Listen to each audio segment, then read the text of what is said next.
Hi guys, it's 21 February and we are going to Jibhi. सुबह सुबह हम निकल चुके हैं, 7:30 बज रहे हैं। और वैसे तो हमारे यहाँ काफ़ी गर्मी हो रही है, बट आप देख सकते हो हाईवे पर काफ़ी ज़्यादा फोग हो रखा है। तो हमने अपनी जर्नी काफ़ी धीरे ही स्टार्ट की थी। हम ऑलमोस्ट 150 किलोमीटर आ चुके हैं और मुझे लग रही है भूख। तो थोड़ी देर रेस्ट करेंगे, वॉशरूम वगैरह जाएंगे। यहाँ हम ब्रेकफास्ट के लिए रुके थे, जो कि बिल्कुल बकवास था। बालों में शाइन देखो मेरे। तो थोड़ी मस्ती और पागलपन करते हुए हम अपनी डेस्टिनेशन की तरफ बढ़ रहे थे। रास्ते में बहुत सारी टनल्स पड़ी थी, तो हमने कर लिया हिमाचल के अंदर एंटर एंड काफ़ी अच्छे व्यूज़ आने भी लगे हैं। तो यहाँ से आगे दो रास्ते कटते हैं, एक सीधा मनाली जाता है और एक जीभी के साइड जाता है। सो ये जीभी वाली रोड है, जो कि वन वे रोड होने वाली है और बहुत ही नैरो भी है। और आई थिंक ये पूरी रोड ख़राब हो रखी है, तो हमें काफ़ी ऑफ रोडिंग टाइप का एक्सपीरियंस यहाँ पर मिलने वाला है। हम हैं तीर्थन वैली में। यहाँ की रोड्स की कंडीशन बहुत खराब है। कच्चे ड्राइवरों का खेल नहीं है ये रोड, है ना। शिट, थोड़ा आगे निकल लो। हाँ, बस वाले ही समझदार हैं यहाँ पे, तो गाड़ी वालों से तो हम सुबह 7 बजे घर से निकले थे और रात को 7 बजे ही पहुँचे हैं। काफ़ी अंधेरा अंधेरा सा हो गया है। उनकी हमारे लिए चल रही है क्या? हर स्टॉप पे चल रही है। स्टे पर पहुंच चुके हैं एंड उसका नाम है स्टार गेजिंग करके। तो यहाँ ऊपर से स्टार दिखते हैं। आई डोंट नो कि स्टार्स दिखेंगे या नहीं, but let's hope for the best. So this is our stay at Jibhi. बहुत ही क्यूट और कॉजी सा ये रिजॉर्ट है। ये ट्री हाउस जैसा बेसिकली लग रहा है देखने में, और उधर भी बने हुए हैं, इन्हीं का ही है ये। मून नाइट स्टार गेजिंग करके कुछ है इसका नाम। सो ये मिरर में मैं हूँ और ये बाथरूम में आपको दिखाती हूँ। स्लाइडिंग डोर मिलेगा, इस तरह से कर्टन्स लगे हैं। हमें गीज़र मिल रहा है बाथरूम में, सुंदर सा मिरर है, ड्रायर भी है, स्टैटिक सा वॉश बेसिन है, एवरीथिंग इज गुड। यहाँ पर भी कर्टन्स लगे हैं। ये जो बाथरूम में एक्स्ट्रा एरिया मिल रहा है, ये एक्चुअल में ओपन शावर एरिया है, जो कि ट्रीज के बीच में है, बट ये सिर्फ गर्मियों में काम करेगा। अभी बहुत सर्दी है, तो ये किसी काम का नहीं है। So guys, now we are going to Jalori pass. और ये यहाँ पे बड़ा ही कोजी से सब चीज़ें लग रही हैं।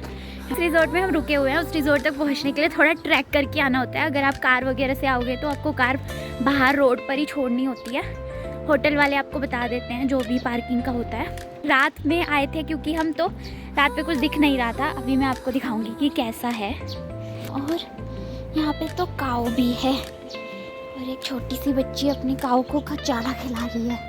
ये पुराने टाइम के बने हुए हैं, जो कि अभी बंद शायद हो रखे हैं, इनमें कोई रहता नहीं है।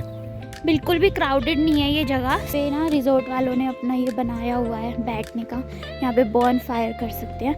हालांकि बॉन फायर के शायद ये लोग एक्स्ट्रा चार्ज करते हैं, बट ग्रुप्स में आते हैं तो चल जाता है इतना। एटलीस्ट अभी फैब में तो नहीं है, शायद ऑफ सीज़न है, इस वजह से भी थोड़े से टूरिस्ट हैं। मज़ा आ रहा है, सुकून बहुत है, अच्छा है। वहाँ से नदी बह रही है, पानी की आवाज़ आ रही है थोड़ी थोड़ी। तो जलोरी पास जिब्भी से कुछ किलोमीटर ऊपर है। आपको ड्राइव करके जाना होता है। जब आप अपनी कार से जाओगे या फिर आप वीडियोस देखकर जाओगे तो आपको लोग बहुत डराएंगे कि बहुत खतरनाक रास्ता है और अपनी कार से नहीं जाना, टैक्सी से जाना है। नो डाउट रास्ता खराब है, क्योंकि वन वे रोड है, ऊपर से बहुत नैरो है, तो बहुत प्रॉब्लम होती है। जब सामने से कुछ बड़ा वाहन आ जाए तो बहुत मुश्किल हो जाती है, जैसा कि हमारे साथ भी हुआ। मुश्किल से हम जलोरी पास पहुँचे हैं। भाई हम आगे चले गए थे कम से कम 2 किलोमीटर से, गाड़ी बैक करके वापस आ रहे हैं। और पता है कितनी नैरो रोड है ये, आप देखो इतनी नैरो रोड है कि एक बार में एक ही गाड़ी आ पा रही है। और उसका रीज़न ये है कि सामने से बस आ गई थी। और जो हम 2 किलोमीटर से इतनी मुश्किल से वापस आ रहे हैं, और अब हमने अपनी गाड़ी यहीं छोड़ दी है, हम आगे नहीं ले जा रहे हैं। कुछ और भी गाड़ियाँ यहाँ खड़ी हुई हैं ऑलरेडी। अब हम पैदल जाएंगे और उसके बाद फिर हम ट्रैक स्टार्ट करेंगे। बेसिकली ये है जलोरी पास। यहाँ पर बहुत सारी शॉप्स हैं, एक मंदिर बना हुआ है और ये गेट सा कुछ लगा है। यहाँ से 3 ट्रैक स्टार्ट होते हैं। एक 360 डिग्री का है, एक सालासर लेक का है एंड एक है रघुपुर फोर्ट। सो हम करने वाले हैं रघुपुर फोर्ट का ट्रैक, क्योंकि ये जाता है जंगलों के बीच से और सबसे खूबसूरत भी यही है। अगर आप आ रहे हो तो आप भी यही वाला ट्रैक चूज़ करना। गाइस, हमने अपना ट्रैक रघुपुर फोर्ट का स्टार्ट कर दिया है। यहाँ पे बहुत कम टूरिस्ट हैं। 3 किलोमीटर्स का ट्रैक है, देखते हैं कैसा लगता है। तो अनएक्सपेक्टेड चीज हमारे साथ यहाँ पर हुई कि हमें बहुत सारी स्नो देखने को मिली। तो ट्रैक के बीच में यहाँ पर पॉइंट जैसा, यहाँ पे आपको काफी सारी खाने की चीजें मिल जाएंगी, पानी की बॉटल्स वगैरह भी मिल जाएंगी। और उसके बाद हमने अपना ट्रैक आगे का स्टार्ट किया। अभी हमें काफी स्नोई ट्रैक मिला था। वैसे तो ये ट्रैक मॉडरेट लेवल का ही है, लेकिन आपको ज्यादा चलने की आदत नहीं है तो मत ही करना, क्योंकि काफी मुश्किल पड़ेगा। और फाइनली व्यू को देखकर मेरी तो सारी थकान ही दूर हो गई। और ये है रघुपुर फोर्ट, जो कि पूरा बंजर हो चुका है। अभी वहाँ पर सिर्फ मलबा जैसा बाकी है, लेकिन यहाँ से व्यू और वाइब्स का कोई मैच नहीं है। तो बेसिकली एक कुआं है और यहाँ लिखा है कुएं के अंदर पत्थर ना फेंके, पर यहाँ पर फिर भी लोगों ने पत्थर फेंक रखे हैं। मतलब समझ नहीं आता इंडियंस के दिमाग में कुछ कीड़ा वीड़ा है क्या, जहाँ पर लिखा होता है ये ना करो तो वहीं पर वो जरूर करना है। आई होप आप लोग ऐसा नहीं करते होंगे। खैर, ये है सामने एक मंदिर यहाँ पर, जो कि थोड़ा सा मतलब शिवलिंग जैसा वहाँ पे बना के रखा है। हालांकि इसके अंदर कोई जा ही नहीं रहा था, बट यहाँ से व्यू ब्रेथ टेकिंग है। आपको स्नो भी दिखेगी और पेड़ भी, मतलब अमेजिंग कॉम्बिनेशन। यहाँ पे स्नोफॉल स्टार्ट हो गई है। We didn't expect this. Oh my God, मेरे बालों में स्नो थी।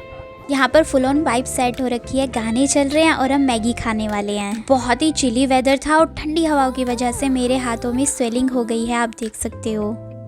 थोड़ी स्नो स्टार्ट हो गई है और बाकी की स्नो यहाँ पे होने वाली है बहुत ज़्यादा, क्योंकि आप ये देखो मौसम कितना भयानक हो चुका है यहाँ पे। ये मेरे पति हैं, ये मैं हूँ और ये हमारी ट्रैकिंग हो रही है। तो ट्रैक से उतर के जिब्बी में वापस आकर यहाँ के क्यूट कैफेज में हमने बहुत सारी चीज़ें खाई, लाइक ब्राउनी, कॉफ़ी पी और हमने खाया पिज़्ज़ा। और इस वाले कैफ़े में हम गए थे the pink panther, it was so good. तो हमारे रिजॉर्ट में काफ़ी सारे गेम्स थे और हमने मचाया आतंक। हमने खेला जेंगा, जिसमें कि आप इमेजिन करो कौन जीता होगा। एक्चुअली आप देख ही लो। माय गॉड, बस इतना ही रहने दो, वैसे 4 ही बचे हैं। गाइस, मैं जीतने वाली हूँ जेंगा।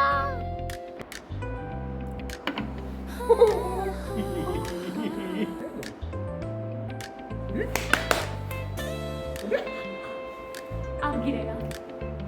हाँ, मुझे पहले ही लग रहा था, तुम इसको ही देख लो। ये गिरेगा, ये।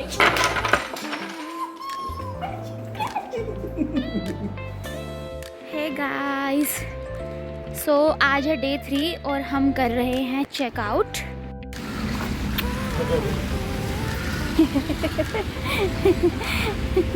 खिला तो दिया और कितना क्या करूं।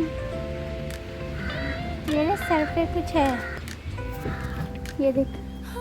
हमारा प्लान घर जाने का नहीं बल्कि चेंज हो गया है और हम जा रहे हैं